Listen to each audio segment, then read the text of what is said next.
Now we're rolling. Okay. Alrighty. What's going on, people? It's the end of the day. You know who I am. I'm Sean Pierce Johnson. You know who this is.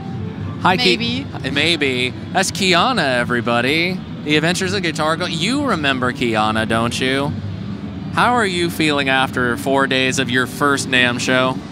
Really happy, really tired, and slightly overwhelmed. That's basically sums up like the entirety of my first NAMM experience.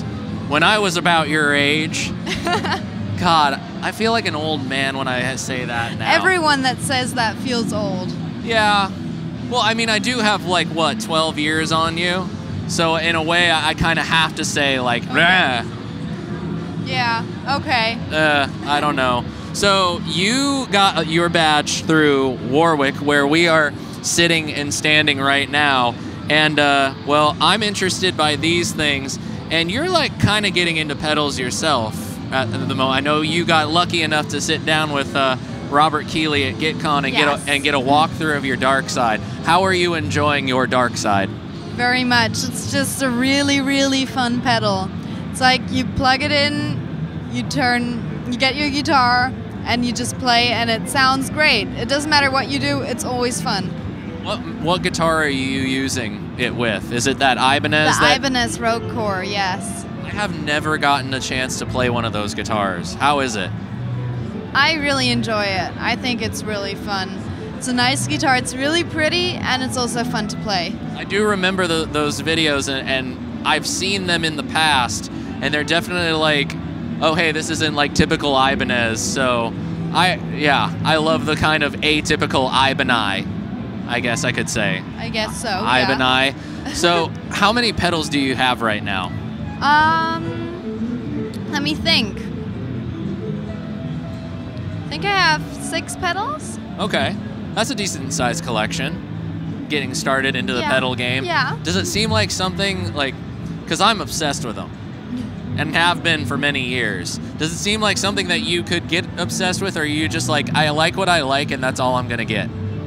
I think the further I go with this, the more obsessed I will get with pedals. It's going to be down the rabbit hole. Probably. Down the rabbit hole, through the looking glass, and all those other Alice in Wonderland references we could make.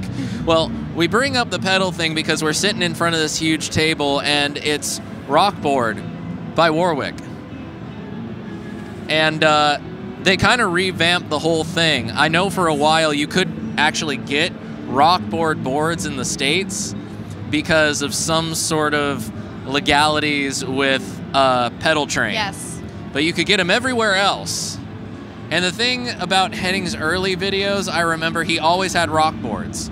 He always had Rockboards, and then Pedaltrain sent him all their stuff.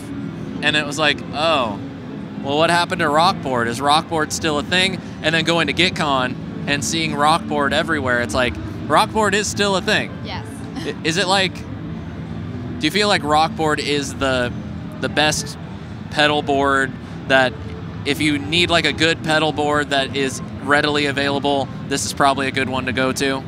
Or would you say that you have more options than Rockboard? Well, I think there are more options, but I also think that Rockboard is a really good pedal board. What I like about it is that it's like just one piece of metal that's bent.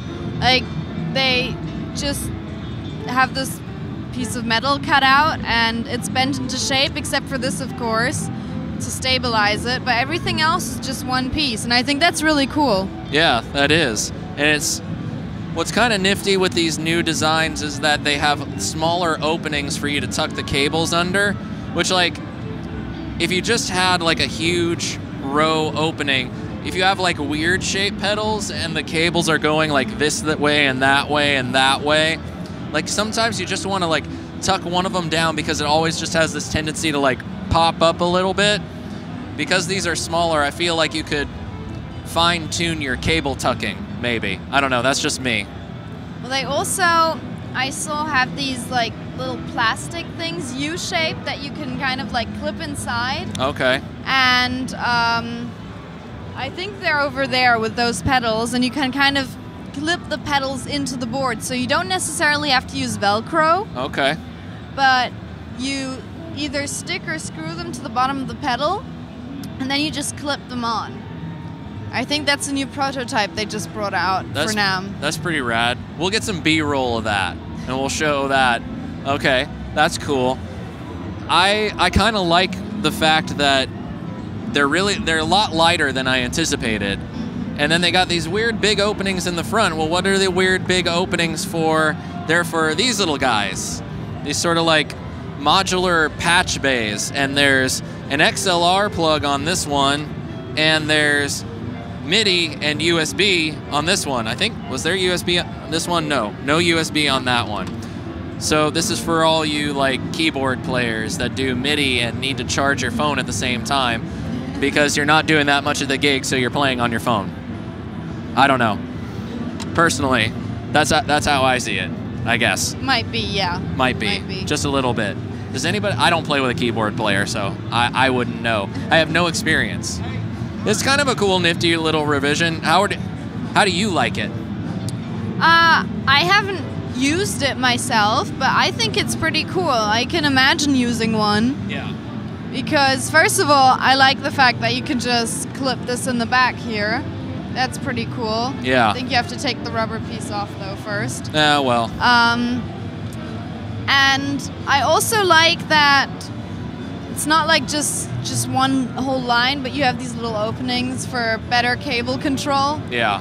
I think that probably works really well, so yeah. Maybe I'll try that out in the future. Well, hopefully, because we're like GitCon peeps, we might get a chance to check them out in more detail. I'm kind of intrigued by that little mounting thing that you were just talking about, so I'm gonna go check that out after we're done and see what exactly is up with that. But it's kind of cool to see like a newer option in the sort of like, I don't know, I can't even really say entry-level pedal board, but you know, outside of like buying all the other things, like this seems like a good revision for something. And if they're pushing some sort of new, it's weird to say technology, but some new technology that seems to work. It looks like you get bags with it, and there's Velcro and there's zip ties in there, so there's a lot of stuff that you can do with these boards. So, you know, they're not just this and some proprietary mounting thing. You can really make it whatever you want. Do you think Henning's going to try to do his creative pedal board Velcro on these things?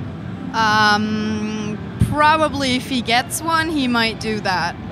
I can imagine, but I don't know. We'll ask him. We'll see if he gets creative.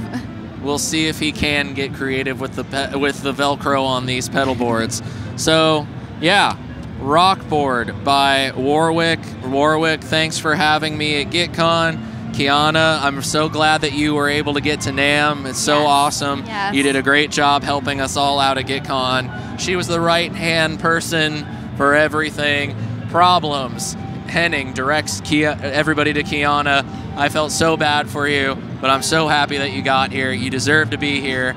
Thank you. Thank you. And thank you all for watching. You know what to do. There's going to be multiple floating bubbles for Kiana's channel and my channel. Please click your subscribe links. Subscribe to both. Have fun watching more NAMM videos. And I wish you all great tone and happy stomping.